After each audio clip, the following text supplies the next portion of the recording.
राधे कृष्ण दोस्तों, मंगलमय जीवन चैनल में आपका स्वागत करती हूँ। आज से माघ मास प्रारंभ हो रहा है। माघ मास स्नान, दान, जप के लिए बहुत ही महत्वपूर्ण माना गया है। माघ मास में भगवान श्री कृष्ण की माधव रूप की पूजा की जाती है। माघ मास में सुबह सवेरे पवित्र नदियों में स्नान करने का विशेष महत्व है। ब्रह्म मुहूर्त में उठकर सुबह सुबह स्नान करने के बाद माघ मास के मातम्य की कथा सुननी चाहिए। अगर आप सुबह सुबह ये कथा नहीं सुन सकते तो दिन में जब भी आपको जब भी समय मिले तब आप ये कथा सुन सकते हैं। आज से चैनल पर माघ मास के अध्याय की रोज एक कथा सुनाई जाएगी। आज की वीडियो में आप माघ मास के प्रथम अध्याय की कथा का श्रवण करेंगे। भगवान श्री हरि विष्णु से आपके सुखद जीवन, अच्छे स्वास्थ्य की कामना के साथ आज का वीडियो शुरू करती हूँ। माघ मास के प्रथम अध्याय की कथा। ओम श्री गणेशाय नमः। एक समय श्री सूत जी ने अपने गुरु श्री व्यास जी से कहा कि गुरुदेव, कृपा करके आप मुझे माघ मास का महात्म्य कहिए, क्योंकि मैं आपका शिष्य हूँ। व्यास जी कहने लगे कि रघुवंश के राजा दिलीप एक समय यज्ञ के स्नान के पश्चात पैरों में जूते और सुंदर वस्त्र पहनकर शिकारी की सामग्री से युक्त कवच और शोभायमान आभूषण पहने हुए अपने सिपाहियों से घिरे हुए जंगल में शिकार खेलने के लिए अपनी नगरी से बाहर निकले। उनके सिपाही जंगल में शिकार के लिए मृग, व्याघ्र, सिंह आदि जंतुओं की इधर उधर तलाश करने लगे।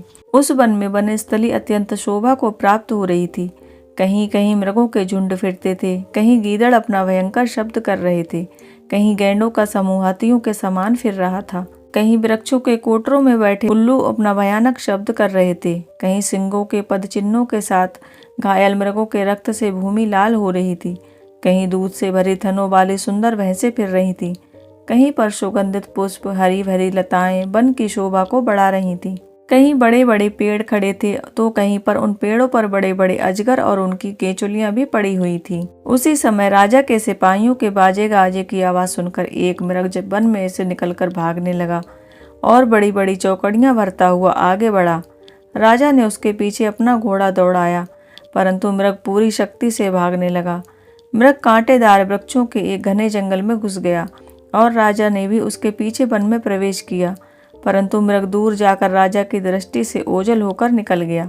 राजा निर्जन वन में अपने सैनिकों सहित प्यास के मारे अति दुखी हो गया। दोपहर के समय अधिक मार्ग चलने से सैनिक थक गए। कुछ देर बाद राजा ने बड़ा भारी सुंदर सरोवर देखा, जिसके किनारों पर घने वृक्ष थे। इसका जल सज्जनों के हृदय को समान स्वच्छ और पवित्र था। सरोवर का जल लहरों से बड़ा सुंदर लगता था। जल में अनेक प्रकार के जल जंतु, मछलियां स्वच्छंदता से इधर उधर फिर रहे थे। दुष्टों के समान निर्दयी चित्त वाले मगरमच्छ भी थे। किसी किसी जगह लोभी के समान सिमाल भी पड़ी हुई थी। जैसे विपत्ति में पड़े लोगों के दुखों को हरने वाले दानी पुरुष के समान यह सरोवर अपने जल से सबको सुखी करता था। जैसे मेघ चातक के दुख को हरता है, इस प्रकार सरोवर को देखकर राजा की थकावट दूर हो गई। रात्रि को राजा ने वहीं विश्राम किया और सैनिक पहरा देने लगे, चारों तरफ फैल गए। रात के अंतिम पहर में शूकरों के एक झुंड ने आकर सरोवर में पानी पिया। कमल के झुंड के पास आया तब शिकारियों ने सावधान होकर शूकरों पर हमला कर दिया और उनको मारकर पृथ्वी पर गिरा दिया।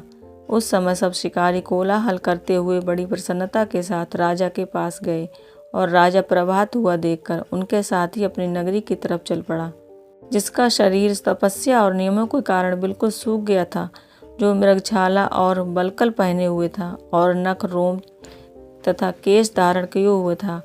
राजा ने ऐसे घोर तपस्वी को देखकर बड़े आश्चर्य से उसको प्रणाम किया और हाथ जोड़कर खड़ा हो गया। तपस्वी ने राजा से कहा कि हे राजन, इस पुण्य शुभ माघ में इस सरोवर को छोड़कर तुम यहाँ से क्यों नहीं जाने की इच्छा करते हो? तब राजा कहने लगा, हे महात्मन, मैं तो माघ मास में स्नान के फल को कुछ भी नहीं जानता।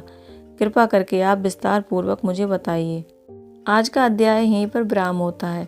कल हम माघ मास के दूसरे अध्याय की कथा श्रवण करेंगे। अगर आज का वीडियो आपको पसंद आया है तो चैनल को सब्सक्राइब जरूर करें। राधे कृष्ण।